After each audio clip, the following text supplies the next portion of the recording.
তা এখন এই নাগা চিকেনটা নিব। এটা অনেক ইয়াম্মি, যারা খাইছে তারাই অনেক ভালো লাগে।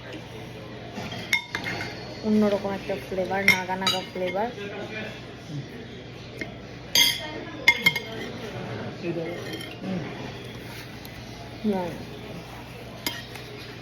তোমার রাইসটা তুমি পুরো নিয়ে নাও, আমি এখানে আমারটা নিচ্ছি। কেমন প্লেট দিয়ে খাইতেছি। এটা কি চলতেছে এখন?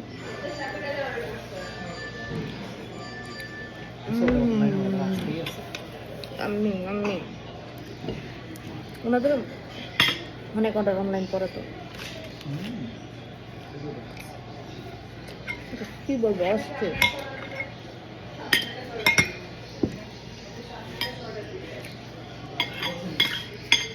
হুম,